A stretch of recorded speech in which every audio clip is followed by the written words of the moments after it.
आप उपदेसै समझै आप,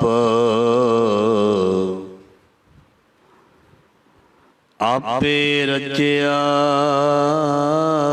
सब कै साथ। आप कीनो आप विस्तार, सब कछ उसका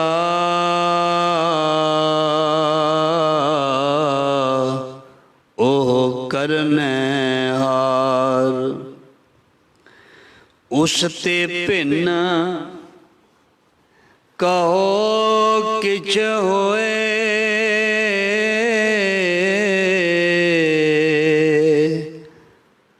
थान तनंतर एक सोए। अपने चलत आप करने हार, कौतुक करे रंग अपार। मन में आप मन अपने माहे, नानक कीमत कहन न जाए। नानक कीमत कहन न जाए।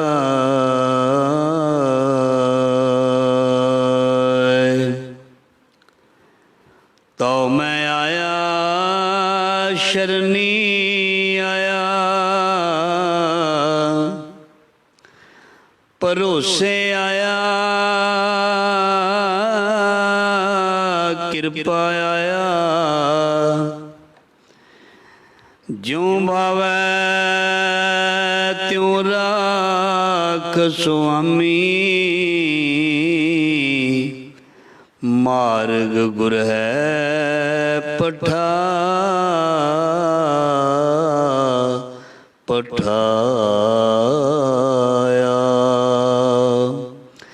ज़हरा ज़हूर हजरा हजूर, सर्व कला भरपूर समर्थ गुरु,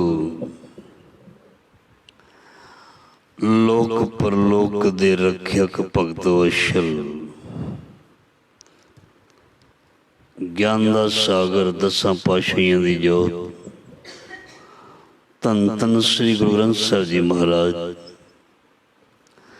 सतगुरु जी दी पावन पुत्र गोद दे विच गुरु शब्द दे नाल जुड़ बैठी साध संगत। बड़ भागे हाँ सतगुरु जी ने मेहर कृपा दया कीती है। जीवन श्वास चल रहे हैं, उदम बख्शिया महाराज जी ने आप ही मेहर करके उठाल के अपनी गोद विच लै आंदा, बिठा के आप ही महाराज जी अपनी असीस अपना लाड अपना प्रेम शब्द बाणी राही सानू बख्शिश कर रहे ने। सो वड्डियां भागां वाले हाँ, आवो शिक्षत गुरु के प्यारे हो, गावो सच्ची बाणी, बाणी तो गावो हो गुरु केरी बाणी है सिर बाणी। गुरबाणी के मुताबिक जे पुछया जाए इस इंसान नू तू इस जग दे विच की करन आए, आम बंदे नू पुछया जाए तू इस जग विच की करन आए, वो सानू जो आखेगा वो एक वखरा ही आखेगा, अलग ही आखेगा।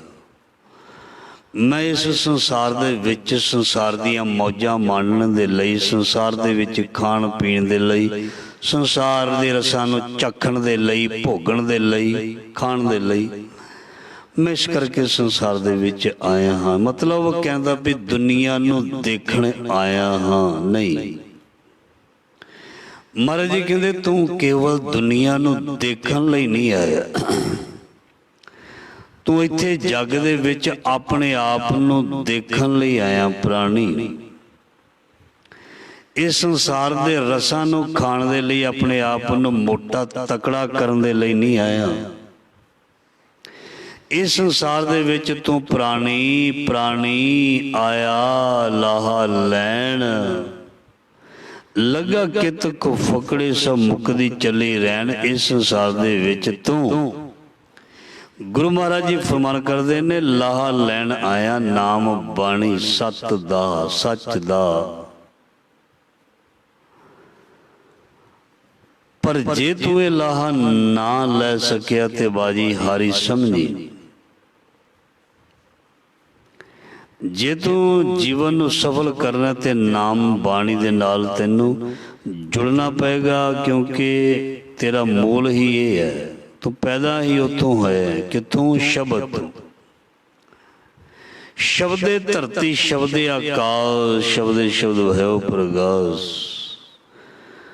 ਤੂੰ ਸ਼ਬਦ ਤੋਂ ਹੀ ਪੈਦਾ ਹੋਇਆ, ਸ਼ਬਦ ਦਾ ਹੀ ਰੂਪ ਹੈ, ਸ਼ਬਦ ਹੀ ਹੈ, ਸ਼ਬਦ ਹੀ ਰਹੇਗਾ। ਇਸ ਲਈ ਇੱਕ ਓੰਕਾਰ ਜਾਂ ਪਰਮਾਤਮਾ ਵੀ ਸ਼ਬਦ ਹੀ ਹੈ। ਉਸ ਵਿੱਚ ਸਮਾਉਣ ਦੇ ਲਈ ਸ਼ਬਦ ਵਿੱਚ ਅਭੇਦ ਹੋਣਾ ਪਏਗਾ, ਸ਼ਬਦ ਨੂੰ ਸੁਣਨਾ ਪਏਗਾ। ਸ਼ਬਦ ਸਾਨੂੰ ਹੌਲੀ ਹੌਲੀ ਆਪਣੇ ਆਪ ਐਸੀ ਸੋਝੀ, ਐਸਾ ਗਿਆਨ ਕਰਵਾ ਦੇਗਾ, ਅਸੀਂ ਸੋਚ ਵੀ ਨਹੀਂ ਸਕਦੇ। ਸੋ ਇਸ ਸੰਸਾਰ ਦੇ ਵਿੱਚ ਸਾਡਾ ਸਭ ਦਾ ਜਿਹੜਾ ਆਉਣਾ ਹੈ, ਉਹ ਗੁਰਬਾਣੀ ਮੁਤਾਬਕ ਜਿਹੜਾ ਉਹ ਲਾਹਾ ਲੈਣ ਦੇ ਲਈ ਆਉਣਾ ਹੈ। ਲਾਹਾ ਕਾਹਦਾ? ਇਸ ਸੰਸਾਰ ਦੇ ਵਿੱਚ ਚੰਗਾ ਕੀਤਾ ਜਾਏ, ਚੰਗਾ ਦੇਖਿਆ ਜਾਏ, ਚੰਗਾ ਸੁਣਿਆ ਜਾਏ, ਚੰਗਾ ਖਾਧਾ ਪੀਤਾ ਜਾਏ, ਚੰਗੇ ਇਨਸਾਨਾਂ ਨੂੰ ਮਿਲਿਆ ਜਾਏ, ਚੰਗਿਆਂ ਦੇ ਨਾਲ ਮਿੱਤਰਤਾ ਕੀਤੀ ਜਾਏ, ਚੰਗੀਆਂ ਚੀਜ਼ਾਂ ਜਿਹੜੀਆਂ ਨੇ ਉਹ ਇਕੱਠੀਆਂ ਕੀਤੀਆਂ ਜਾਣ। ਚੰਗੀ ਚੀਜ਼ ਮਤਲਬ ਕਹਿਣ ਦਾ ਵੀ ਉਹ ਚੀਜ਼ ਜਿਹੜੀ ਸਾਡੇ ਪਰਮੇਸ਼ਰ ਰੱਬ ਨਾਲ ਮਿਲਾ ਦੇਵੇ, ਉਹਨਾਂ ਚੀਜ਼ਾਂ ਦੀ ਸਾਂਝ, ਉਹਨਾਂ ਦੇ ਨਾਲ ਤੁਰਨਾ ਬਹਿਣਾ, ਇਹ ਚਾਹੀਦਾ ਬਾਣੀ ਵਿੱਚ ਸਾਨੂੰ ਦੱਸੇ। ਸੋ ਗੁਰੂ ਮਹਾਰਾਜ ਜੀ ਦਇਆ ਕਰਨ, ਮਿਹਰ ਕਰਨ, ਕਿਰਪਾ ਕਰਨ। ਆਓ ਲੜੀਵਾਰ ਸ਼ਬਦ ਦੀ ਵਿਚਾਰ ਆਰੰਭ ਕਰਦੇ ਹਾਂ। ਸ਼ਬਦ ਆਰੰਭ ਹੋਇਆ, ਆਪ ਹੀ ਉਪਦੇਸੈ ਸਮਝੇ ਆਪ। ਆਪ ਹੀ ਉਪਦੇਸੈ ਸਮਝੇ ਆਪ, ਆਪੇ ਰਚਿਆ ਸਭ ਕੈ ਸਾਥ। ਆਪੀ ਨੇ ਆਪ ਸਾਜਿਓ, ਆਪੀ ਨੇ ਰਚਿਓ ਨਾਉ। ਰੋਜ਼ ਪੜ੍ਹਦੇ ਹਾਂ। ਆਪ ਹੀ ਉਪਦੇਸੇ ਸਮਝੇ ਆਪ। ਆਪ ਪਰਮੇਸ਼ਰ ਨੇ ਇਸ ਸੰਸਾਰ ਨੂੰ ਬਣਾ ਕੇ ਤੇ ਫਿਰ ਸੰਸਾਰ ਨੂੰ ਚਲਾਉਣ ਦੇ ਲਈ ਮਹਾਰਾਜ ਜੀ ਫਰਮਾਨ ਕਰਦੇ ਨੇ, ਇੱਕ ਜਿਹੜੀ ਸਿੱਖਿਆ ਹੈ ਨਾ, ਉਹ ਪਾਤਸ਼ਾਹ ਨੇ ਬਾਣੀ ਰਾਹੀਂ, ਸ਼ਬਦ ਰਾਹੀਂ ਸਾਨੂੰ ਦਿੱਤੀ ਹੈ। ਸਿੱਖੀ ਸਿੱਖਿਆ ਗੁਰ ਵਿਚਾਰ ਨਦਰੀ ਕਲਮ ਲੰਘਾਏ ਪਾਰ, ਆਪ ਹੀ ਉਪਦੇਸੈ ਸਮਝੇ ਆਪ। ਆਪ ਹੀ ਪੈਦਾ ਕਰਦਾ ਸੰਸਾਰ ਨੂੰ, ਆਪ ਹੀ ਸਿੱਖਿਆ ਦਿੰਦਾ ਤੇ ਆਪ ਹੀ ਸਮਝਾਉਂਦਾ ਹੈ। ਸਮਝਣਾ ਸਾਨੂੰ ਪੈਣਾ, ਸਿਆਣਾ ਸਾਡਾ ਮਾਲਕ ਹੈ, ਸਮਝਾਉਣਾ ਸਾਨੂੰ ਉਸਨੇ। ਔਰ ਰੱਬ ਪੈਦਾ ਹੋਇਆ ਸਾਨੂੰ ਸਮਝਾਉਣ ਦੇ ਲਈ, ਅਸੀਂ ਪੈਦਾ ਹੋਏ ਹਾਂ ਰੱਬ ਨੂੰ ਸਮਝਣ ਦੇ ਲਈ।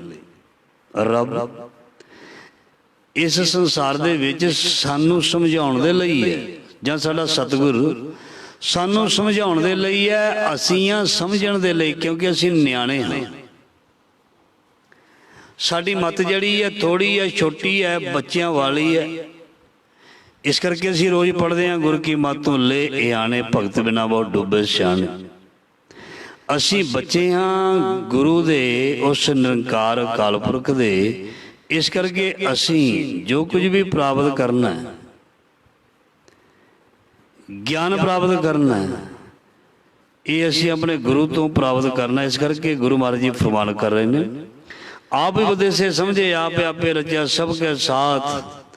ਆਪ ਹੀ ਇਹਨਾਂ ਜੀਵਾਂ ਨੂੰ ਸੰਸਾਰ ਦੇ ਵਿੱਚ ਪੈਦਾ ਕਰਕੇ ਉਹਨਾਂ ਦੇ ਨਾਲ ਖੇਲਣਾ ਸ਼ੁਰੂ ਕਰ ਦਿੰਦਾ ਹੈ। ਕੌਣ? ਪਰਮਾਤਮਾ। ਆਪਣਾ ਖੇਲ ਆਪ ਕਰ ਦੇਖੇ, ਆਪੇ ਰਚਿਆ ਸਭ ਕੈ ਸਾਥ। ਆਪ ਹੀ ਸਭ ਕੁਝ ਪੈਦਾ ਕਰਕੇ, ਆਪ ਸਭ ਕੁਝ ਸਾਜ ਕੇ, ਤੇ ਫਿਰ ਉਹ ਖੇਲ ਜਿਹੜਾ ਹੈ ਬਣਾ ਕੇ ਖੁਦ ਆਪ ਵੇਖਦਾ। इसे सारा खेल जिहड़ा परमात्मा का रचिया संसार, जो भी कोई भज दौड़ कर रहे हैं, बैठ रहा, उठ रहा, जा रहा, आ रहा है, ये सारा खेल उस अकाल पुरख निरंकार वाहिगुरु दा है। आपे रचिया सब के साथ आप किनो आपन विस्तार, सब कछ उसका वो करने हार। इस संसार दे विच विस्तार रूप ਜਾਂ एक विशाल रूप उस परमात्मा का, परमात्मा का विशाल रूप है। बाणी विच गुरु ग्रंथ साहिब जी दे विच लिखिया परमात्मा का बहुत विशाल रूप है। की है जो भी असी देख रहे हैं, ये परमात्मा का विशाल रूप है। इस करके उसने ये विस्तार जिहड़ा अपना आप ही किया।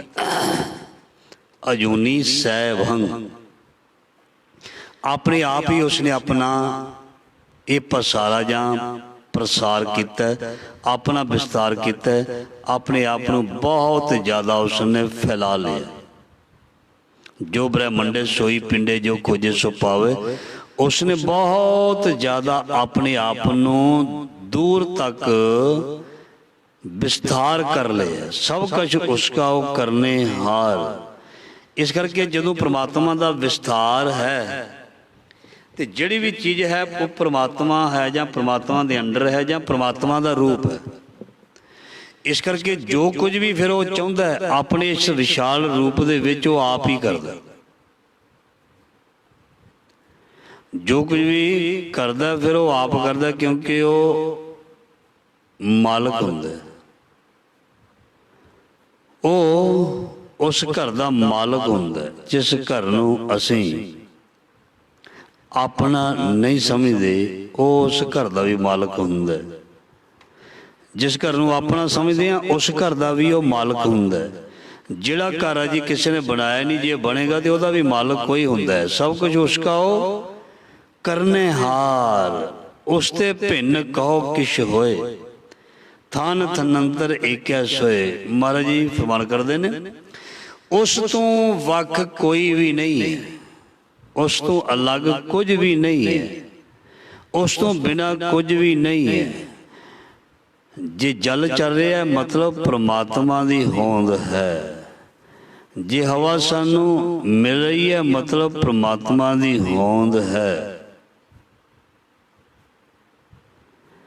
ते जे परमात्मा की होंद है तो साडी भी होंद ताई है। जे परमात्मा की होंद ना होंदी तो साडी भी होंद ना होंदी।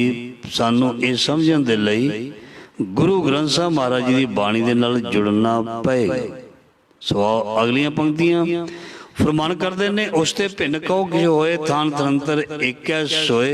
अपने चलते आप करने हार, कौतक करे रंगिया पार।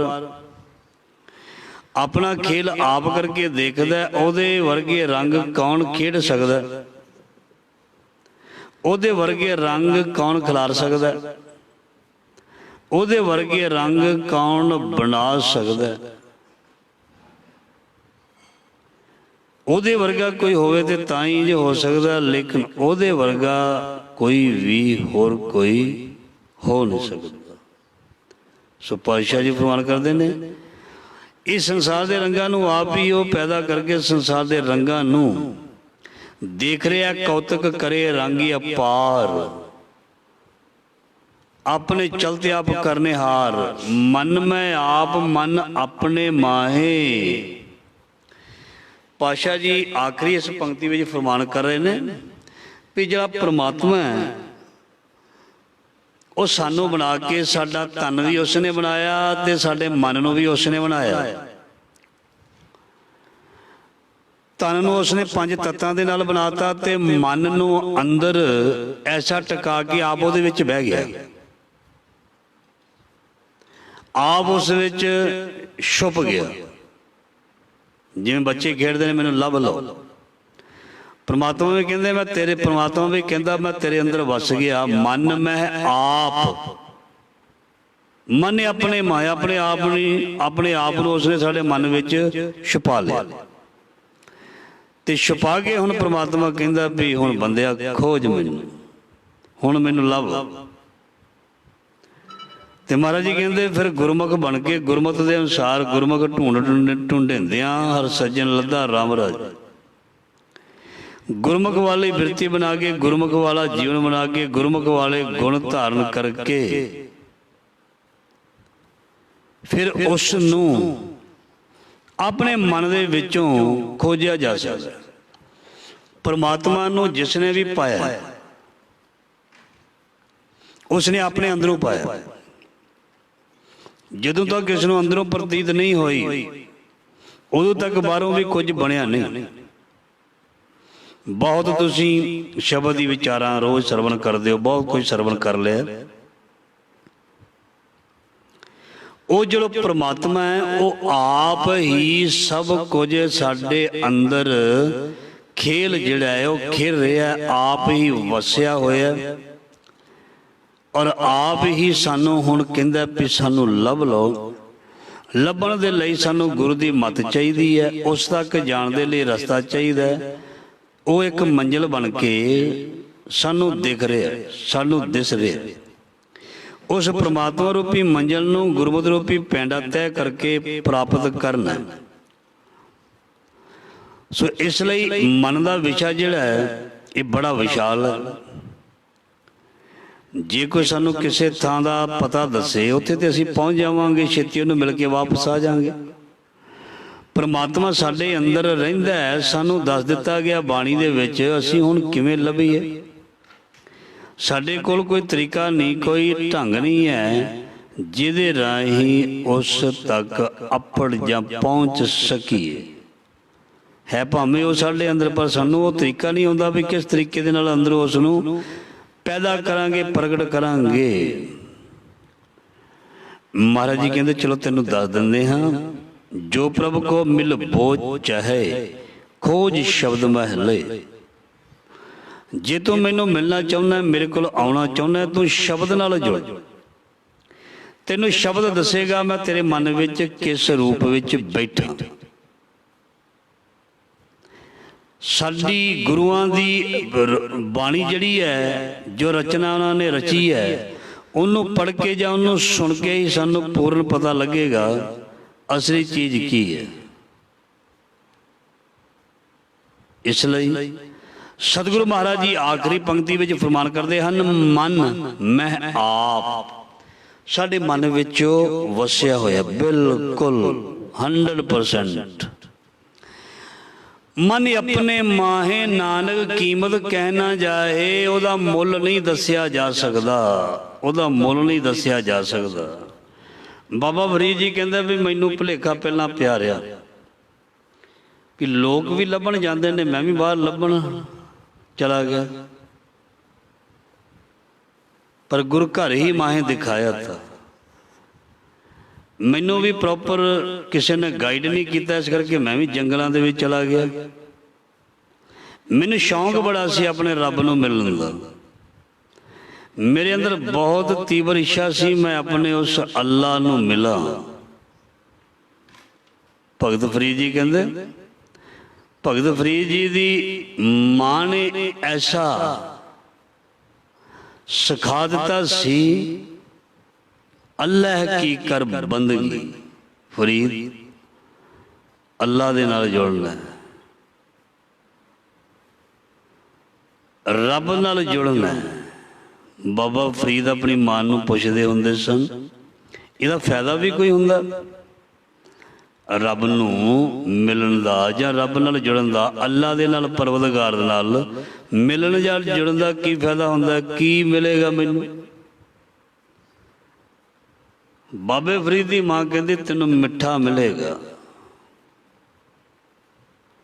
ਤੈਨੂੰ ਗੁੜ ਦੀ ਰੋੜੀ ਮਿਲੇਗੀ, ਤੈਨੂੰ ਮਿਠਾਸ ਮਿਲੇਗੀ। ਤੇ ਬੱਚੇ ਜਿਹੜੇ ਨੇ ਉਹ ਮਿੱਠੇ ਦੇ ਬਹੁਤ ਸ਼ੌਕੀਨ ਹੁੰਦੇ ਨੇ, ਸਾਰੇ ਹੀ ਅਸੀਂ। ਬੰਦਗੀ ਦੇ ਲਾਇਆ ਆਪਣੇ ਪੁੱਤਰ ਨੂੰ ਬਾਬਾ ਫਰੀਦ ਜੀ ਦੀ ਮਾਂ ਨੇ, ਔਰ ਉਹਨਾਂ ਦੇ ਮੰਜੇ ਦੇ ਸਿਰਹਾਣੇ ਕਹਿ ਲਈਏ ਕੱਪੜੇ ਹੇਠਾਂ ਉਹ ਗੁੜ ਦੀ ਰੋੜੀ ਜਿਹੜੀ ਰੱਖ ਦਿੰਦੀ ਸੀ ਵੀ ਮੇਰਾ ਪੁੱਤਰ ਇਸ ਬਹਾਨੇ, ਇਸ ਲਾਲਚ ਦੇ ਨਾਲ ਅੱਲਾ ਪਰਵਰਦਗਾਰ ਦੇ ਨਾਲ ਜੁੜਿਆ ਰਹੇ, ਹੌਲੀ ਹੌਲੀ ਆਪਣੇ ਆਪ ਇਸ ਨੂੰ ਪਤਾ ਲੱਗ ਜਾਏਗਾ ਜਦੋਂ ਵੱਡਾ ਹੋ ਜਾਏਗਾ। ਪਰ ਪਹਿਲਾਂ ਬਹੁਤ ਜ਼ਰੂਰਤ ਹੈ ਇਸ ਨੂੰ ਗਾਈਡ ਕਰਨ ਦੀ, ਇੱਧਰਲੇ ਪਾਸੇ ਲਾਉਣ ਦੀ। ਚਾਹੇ ਕਿਸੇ ਲਾਲਚ ਦੇ ਨਾਲ ਹੀ ਕਿਸੇ ਨੂੰ ਰੱਬ ਨਾਲ ਜੁੜਿਆ ਜਾਵੇ, ਪਰ ਜੋੜ ਦੇਣਾ ਚਾਹੀਦਾ, ਜੁੜ ਜਾਣਾ ਚਾਹੀਦਾ। ਹੌਲੀ ਹੌਲੀ ਉਸ ਨੂੰ ਜ਼ਰੂਰ ਪਤਾ ਲੱਗ ਜਾਏਗਾ ਵੀ ਮੈਂ ਕੌਣ ਹਾਂ ਅਤੇ ਮੈਨੂੰ ਕਿੱਥੇ ਜਾਣਾ। ਸੋ ਪਾਤਸ਼ਾਹ ਜੀ ਫਰਮਾਨ ਕਰ ਰਹੇ ਨੇ ਬੜੀਆਂ ਪਿਆਰੀਆਂ ਪੰਕਤੀਆਂ ਵੀ ਜਿਹੜਾ ਗੁਰੂ ਹੈ ਜਾਂ ਪ੍ਰਮਾਤਮਾ ਹੈ ਉਹ ਮਨ ਦੇ ਵਿੱਚ ਹੀ ਅੰਦਰ ਹੀ ਹੈ। ਬਾਬੇ ਫਰੀਦ ਜੀ ਦੀ ਉਦਾਹਰਨ ਅਸੀਂ ਪ੍ਰਮਾਣ ਲੈ ਰਹੇ ਹਾਂ। ਬਾਬੇ ਫਰੀਦ ਜੀ ਦੀ ਮਾਂ ਨੇ ਇਸ ਤਰ੍ਹਾਂ ਲਾਲਚ ਦੇ ਕੇ ਰੱਬ ਦੇ ਨਾਲ, ਅੱਲਾ ਦੇ ਨਾਲ ਬਾਬੇ ਫਰੀਦ ਨੂੰ ਜੋੜਨਾ ਸ਼ੁਰੂ ਕੀਤਾ ਸੀ। ਜੰਗਲਾਂ ਦੇ ਵਿੱਚ ਵੀ ਜਾਣਾ ਉਹਨਾਂ ਨੇ ਸ਼ੁਰੂ ਕੀਤਾ ਸੀ। ਕਈ ਸਾਲ ਜਿਹੜੇ ਨੇ ਉਸ ਸਮੇਂ ਜਿਹੜੇ ਰੱਬ ਨੂੰ ਮੰਨਦੇ ਸਨ ਉਹਨਾਂ ਦੀ ਇਹ ਧਾਰਨਾ ਸੀ ਕਿ ਪ੍ਰਮਾਤਮਾ ਨੂੰ ਇਕਾਂਤ ਦੂਰ ਜਾ ਕੇ, ਕਿਸੇ ਬਨ ਵਿੱਚ ਜਾ ਕੇ, ਜੰਗਲ ਵਿੱਚ ਜਾ ਕੇ, ਉੱਥੇ ਜਾ ਕੇ ਇਕਾਂਤ ਵਿੱਚ ਬਹਿ ਕੇ ਯਾਦ ਕਰਾਂਗੇ ਤੇ ਫਿਰ ਸਾਨੂੰ ਉਹ ਮਿਲ ਜਾਏਗਾ। ਬਹੁਤਿਆਂ ਨੇ ਇਸ ਤਰ੍ਹਾਂ ਕੀਤਾ, ਉਹ ਖਾਲੀ ਹੋ ਗਏ, ਖਾਲੀ ਵਾਪਸ ਆ ਗਏ। ਉਹ ਖਾਲੀ ਵਾਪਸ ਆ ਗਏ ਕਿਉਂਕਿ ਇਸ ਤਰ੍ਹਾਂ ਹੁੰਦਾ ਨਹੀਂ। ਉਸ ਨੂੰ ਮਿਲਣ ਦੇ ਲਈ ਆਪਣੇ ਆਪ ਨੂੰ ਸਵਾਰਨਾ ਪੈਂਦਾ। ਬਾਬਾ ਫਰੀਦ ਜੀ ਕਹਿੰਦੇ ਮੇਰੀ ਮਾਂ ਨੇ ਮੈਨੂੰ ਇੱਥੋਂ ਤੱਕ ਵੀ ਗਾਈਡ ਕਰ ਦਿੱਤਾ ਵੀ ਜੇ ਤੂੰ ਕਿਧਰੇ ਜੰਗਲ ਵਿੱਚ ਜਾ ਕੇ ਭਗਤੀ ਕਰਨੀ ਚਾਹੁੰਦਾ ਤੇ ਜਾ ਸਕਦਾ। ਮੈਂ ਉੱਥੇ ਵੀ ਘੁੰਮਦਾ ਰਿਹਾ। ਮਨ ਮੈਂ ਆਪ ਮਨ ਆਪਣੇ ਮਾਹੇ, ਇਹ ਪੰਕਤੀ ਦੇ ਵਿੱਚੋਂ ਪ੍ਰਮਾਣ ਚੱਲੇ। ਸੋ ਸ਼ੌਂਕ ਸੀ ਉਸ ਦੇ ਨਾਲ, ਇਸ਼ਕ ਸੀ ਉਸ ਅੱਲਾ ਦੇ ਨਾਲ, ਤੇ ਤੁਰ ਪਿਆ ਸੀ ਬਾਬਾ ਫਰੀਦ ਜੰਗਲ। ਤੇ ਜੰਗਲ ਦੇ ਵਿੱਚ ਜਾ ਕੇ ਉਸ ਦੇ ਨਾਲ ਜੁੜਨ ਦੀ ਕੋਸ਼ਿਸ਼ ਕੀਤੀ, ਪਰ ਜੁੜ ਨਾ ਸਕੇ। ਬੜੀ ਕੋਸ਼ਿਸ਼ ਕੀਤੀ ਪਰ ਬਾਬਾ ਫਰੀਦ ਜੀ ਕਹਿੰਦੇ ਮੈਂ ਜੁੜ ਨਾ ਸਕਿਆ। ਕਈ ਵਾਰ ਮੇਰੇ ਚੱਕਰ ਲੱਗੇ, ਕਈ ਸਾਲ ਉੱਥੇ ਲੰਘ ਗਏ। ਸੋ ਮੈਨੂੰ ਸੋਝੀ ਮਿਲੀ ਉਸ ਅੱਲਾ ਪਰਵਦਗਾਰ ਦੀ ਕਿਰਪਾ ਦੇ ਨਾਲ ਵੀ ਫਰੀਦਾ ਜੰਗਲ ਜੰਗਲ ਕਿਆ ਭਵੇ ਵਣ ਕੰਡਾ ਮੋੜੇ, ਵਸੀ ਰੱਬ ਹਿਆਲੀ ਹੈ ਜੰਗਲ ਕਿਆ ਢੂੰਡੇ। ਅੰਦਰੋਂ ਹੀ ਦੇਖੋ, ਜਿਵੇਂ ਪਹਿਲਾਂ ਬੇਨਤੀ ਕੀਤੀ, ਪਰਮਾਤਮਾ ਅੰਦਰੋਂ ਜਦੋਂ ਪ੍ਰਗਟ ਹੁੰਦਾ ਉਹ ਇੱਕ ਆਵਾਜ਼ ਆਪਣੇ ਆਪ ਭੇਜ ਦਿੰਦਾ। ਉਹ ਰੱਬ ਦੀ ਆਵਾਜ਼ ਹੁੰਦੀ ਹੈ। ਲੱਗਦਾ ਸਾਨੂੰ ਇਸ ਤਰ੍ਹਾਂ ਵੀ ਸਾਨੂੰ ਕੋਈ ਫੁਰਨਾ ਆਇਆ, ਕੋਈ ਸੋਚ ਬਣੀ ਹੈ। ਆਵਾਜ਼ ਉਹ ਰੱਬ ਦੀ ਹੁੰਦੀ ਹੈ। ਰੱਬ ਦੱਸਦਾ ਵੀ ਇਸ ਤਰ੍ਹਾਂ ਕਰ ਲੈ, ਤੂੰ ਇਸ ਤਰ੍ਹਾਂ ਕਰ ਲੈ, ਫਿਰ ਤੈਨੂੰ ਮੈਂ ਮਿਲ ਜਾਵਾਂਗਾ। ਬਾਬਾ ਫਰੀਦ ਜੀ ਮਹਾਰਾਜ ਕਹਿੰਦੇ ਮੈਂ ਲਗਭਗ ਆਪਣੀ ਜ਼ਿੰਦਗੀ ਦੇ 30-40 ਸਾਲ ਤੱਕ ਲਾ ਦਿੱਤੇ, ਮੈਨੂੰ ਅੱਲਾ ਮਿਲਿਆ ਹੀ ਨਹੀਂ। ਤੇ ਮੈਨੂੰ ਇਹ ਕਹਿਣਾ ਪਿਆ ਆਪਣੇ ਮਨ ਨੂੰ ਸੰਬੋਧਨ ਕਰਕੇ, ਫਰੀਦਾ ਜੰਗਲ ਜੰਗਲ ਕਿਆ ਭਵੇ ਵਣ ਕੰਡਾ ਮੋੜੇ, ਵਸੀ ਰੱਬ ਹਿਆਲੀ ਹੈ ਜੰਗਲ ਕਿਆ ਢੂੰਡੇ।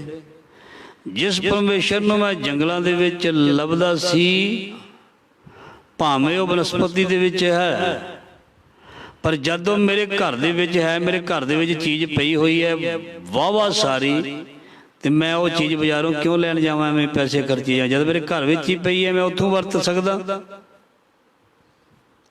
ਮੈਨੂੰ ਉੱਥੋਂ ਵਰਤ ਲੈਣੀ ਚਾਹੀਦੀ ਹੈ, ਕਿਉਂਕਿ ਜੇ ਇੰਨੀ ਮਹਿੰਗੀ ਚੀਜ਼ ਮੇਰੇ ਘਰ ਵਿੱਚ ਪਈ ਹੈ ਤੇ ਉਸ ਨੂੰ ਵਰਤਣਾ ਚਾਹੀਦਾ, ਨਾ ਕਿ ਉਹਦੇ ਵੱਲ ਧਿਆਨ ਦੇਣਾ ਚਾਹੀਦਾ ਜਿਹਦੇ ਬਾਰੇ ਪਤਾ ਹੀ ਨਹੀਂ।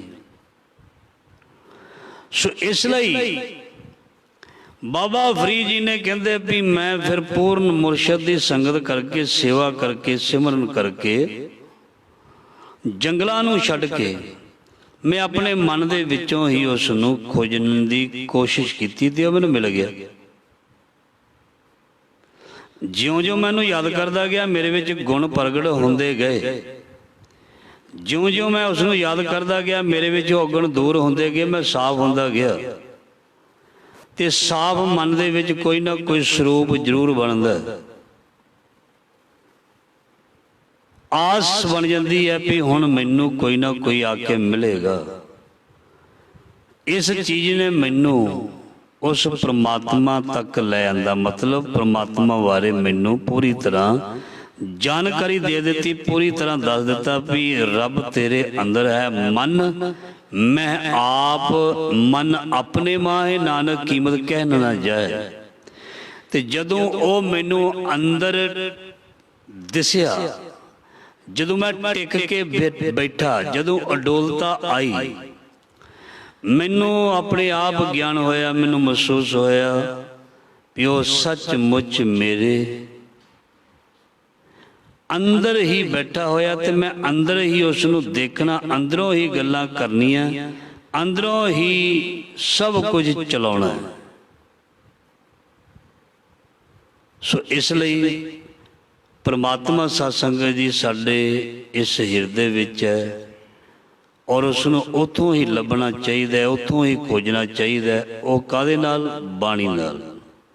ਬਾਣੀ ਖਜ਼ਾਨਾ ਸਾਨੂੰ ਮਿਲਿਆ, ਇਸ ਖਜ਼ਾਨੇ ਨੂੰ ਸਾਨੂੰ ਪ੍ਰਾਪਤ ਕਰਦੇ ਰਹਿਣਾ ਚਾਹੀਦਾ ਹੈ, ਇਹਦਾ ਲਾਹਾ ਲੈਂਦੇ ਰਹਿਣਾ ਚਾਹੀਦਾ ਹੈ। ਕਿਉਂ? ਕਿਉਂਕਿ ਮੈਂ ਸ਼ੁਰੂ 'ਚ ਬੇਨਤੀ ਕੀਤੀ ਸੀ, ਸਾਡਾ ਆਉਣ ਦਾ ਇੱਥੇ ਪ੍ਰਯੋਜਨ, ਮਕਸਦ ਹੀ ਲਾਹਾ ਲੈਣ ਦਾ ਹੈ। ਅਸੀਂ ਇਸ ਜੱਗ ਦੇ ਵਿੱਚ ਆਪਣੇ ਆਪ ਨੂੰ ਮੁਕਤ ਕਰਨ ਦੇ ਲਈ ਆਏ ਸੀ। ਅਸੀਂ ਇਸ ਜੱਗ ਦੇ ਵਿੱਚ ਕੇਵਲ ਨਾਮ ਦਾ ਲਾਹਾ ਲੈਣ ਲਈ ਆਏ ਸੀ। ਸੋ ਜਿਸ ਨੂੰ ਇਸ ਬਾਰੇ ਸਮਝ ਲੱਗ ਗਈ ਉਸਨੇ ਲਾਹਾ ਲੈ ਲਿਆ, ਜਿਸ ਨੂੰ ਸਮਝ ਨਹੀਂ ਲੱਗੀ ਉਸਨੇ ਲਾਹਾ ਨਹੀਂ ਲਿਆ। ਤੇ ਬਾਣੀ ਦਾ ਫਰਮਾਨ ਹੈ, ਗੁਰਮੁਖ ਲਾਹਾ ਲੈ ਗਏ, ਮਨਮੁਖ ਚੱਲੇ ਮੂਲ ਗਵਾਏ ਜਿਉ। ਮਨਮੁਖਾਂ ਨੇ ਆਪਣਾ ਮੂਲ ਵੀ ਗਵਾ ਦਿੱਤਾ ਤੇ ਉਹਨਾਂ ਨੂੰ ਪ੍ਰੋਫਿਟ ਲਾਭ ਕਿੱਥੋਂ ਹੋਣਾ ਸੀ, ਤੇ ਗੁਰਮੁਖਾਂ ਨੇ ਇਸ ਦੇਹੀ ਦੀ ਕਦਰ ਕਰ ਲਈ।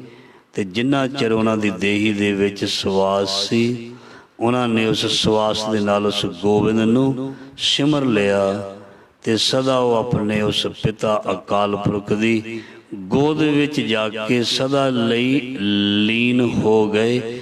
ਜਿੰਝ ਕਹਿ ਸਕਦੇ ਹਾਂ, ਇਸ ਤਰ੍ਹਾਂ ਕਰਨ ਦੇ ਨਾਲ ਲੀਨ ਹੋ ਜਾਂਦੇ ਹਨ। ਇਸ ਤਰ੍ਹਾਂ ਕਰਨ ਨਾਲ ਉਹ ਪ੍ਰਮਾਤਮਾ ਵਿੱਚ ਅਭੇਦ ਹੋ ਜਾਂਦੇ ਹਨ। ਇਸ ਕਰਕੇ ਗੁਣ ਬਹੁਤ ਜ਼ਰੂਰੀ ਹਨ। ਕਿਹੜੇ? ਰੱਬੀ।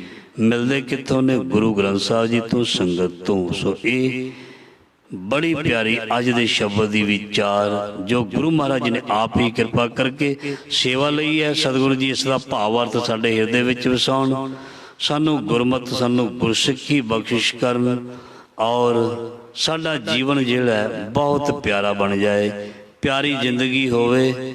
ਤੇ ਦਿਨ ਜਿਹੜੇ ਨੇ ਚੰਗੇ ਲੰਘ ਜਾਂਦੇ ਨੇ, ਤੇ ਜ਼ਿੰਦਗੀ ਦੇ ਵਿੱਚ ਜੇ ਪਿਆਰ ਇਤਫਾਕ ਨਾ ਹੋਵੇ ਤੇ ਥੋੜ੍ਹਾ ਸਮਾਂ ਵੀ ਜਿਹੜਾ ਉਹ ਲੰਘਦਾ ਨਹੀਂ, ਔਖਾ ਲੰਘਦਾ ਹੈ। ਜੇ ਜ਼ਿੰਦਗੀ ਦੇ ਵਿੱਚ ਸਭ ਨਾਲ ਮਿਲਾਪ ਹੈ ਨਾ, ਜੇ ਸਭ ਨਾਲ ਪਿਆਰ ਹੈ ਨਾ, ਜੇ ਸਾਰਿਆਂ ਦੇ ਵਿੱਚ ਇਤਫਾਕ ਹੈ, ਫਿਰ ਸਮਾਂ ਲੰਬਾ ਵੀ ਬਹੁਤ ਛੇਤੀ ਲੰਘ ਜਾਂਦਾ ਹੈ। ਜੇ ਇਹ ਚੀਜ਼ਾਂ ਨਹੀਂ ਨੇ, ਫਿਰ ਥੋੜ੍ਹਾ ਸਮਾਂ ਵੀ ਜਿਹੜਾ ਬੜਾ ਹੀ ਔਖਾ ਲੰਘਦਾ ਹੈ। ਇਸ ਕਰਕੇ ਇਹ ਸਾਰੀਆਂ ਚੀਜ਼ਾਂ ਦਾ ਗਿਆਨ ਜਿਹੜਾ ਇਹ ਸਾਡੇ ਗੁਰੂ ਕੋਲੋਂ ਹੀ ਮਿਲਦਾ। ਰੋਜ਼ ਸਰਵਣ ਕਰਦੇ ਹਾਂ ਗੁਰੂ ਮਹਾਰਾਜ ਜੀ ਇਸ ਗਿਆਨ ਦਾ ਜੋ ਮਹਾਰਾਜ ਜੀ ਪ੍ਰਭਾਵ ਹੈ ਜਾਂ ਸ਼ਬਦ ਦਾ ਭਾਵ ਅਰਥ ਹੈ, ਸਦੀਵੀ ਲਈ ਸਾਡੇ ਹਿਰਦੇ ਵਿੱਚ ਵਸ ਜਾਏ, ਔਰ ਸਾਨੂੰ ਇਹ ਰਾਹ ਦਿਖਾਉਂਦਾ ਰਹੇ। ਰਾਹ ਦਿਖਾ ਕੇ ਹੌਲੀ ਹੌਲੀ ਇਹ ਨਾਮ ਹੀ ਸਾਨੂੰ ਆਪ ਜੀ ਦੇ ਪਾਸ ਲੈ ਜਾਏ। ਇਹ ਹੀ ਸਾਡੀ ਜ਼ਿੰਦਗੀ ਦਾ ਮਕਸਦ ਹੈ, ਇਹ ਹੀ ਸਾਡੀ ਜ਼ਿੰਦਗੀ ਦਾ ਏਮ ਪ੍ਰਯੋਜਨ ਹੈ। ਸਾਡੇ 'ਤੇ ਕਿਰਪਾ ਕਰੋ, ਸਾਨੂੰ ਬਖਸ਼ ਲਓ ਮਹਾਰਾਜ ਜੀ, ਸਾਨੂੰ ਬਖਸ਼ ਕੇ ਸਾਡਾ ਭਲਾ ਕਰ ਦਿਓ, ਕਿਉਂਕਿ ਅਸੀਂ ਇੱਕ ਗਲਤੀ ਨਹੀਂ ਕਰਦੇ ਮਹਾਰਾਜ ਜੀ, ਬਹੁਤ ਗਲਤੀਆਂ ਕਰਦੇ ਹਾਂ। ਅਸੀਂ ਤੇ ਹੈ ਹੀ ਗੁਨਾਹ ਦੇ ਪੁਤਲੇ, ਆਪ ਹੋਈ ਸਰਬੱਗ, ਆਪ ਹੋਈ ਬਖਸ਼ਿੰਦ। ਸਾਡੇ ਪਾਪਾਂ ਗੁਨਾਹ ਵੱਲ ਨਾ ਵੇਖਣਾ, ਸਾਨੂੰ ਸਭ ਨੂੰ ਮਾਫ ਕਰ ਦੇਣਾ, ਔਰ ਮਹਾਰਾਜ ਜੀ ਸਭ ਦਾ ਭਲਾ ਕਰਨਾ, ਸਭ ਦੇ ਬੱਚਿਆਂ ਨੂੰ ਦੇਸ਼ ਪ੍ਰਦੇਸ਼ ਖੁਸ਼ੀਆਂ, ਤੰਦਰੁਸਤੀਆਂ, ਚੜ੍ਹਦੀਆਂ ਕਲਾ ਬਖਸ਼ਿਸ਼ ਕਰਨੀਆਂ। ਸੋ इन्हीं सेवा प्रवान भुलां चुकां दी किवां फतेह वल्लो। वाहिगुरू जी का खालसा वाहिगुरू जी की फतेह।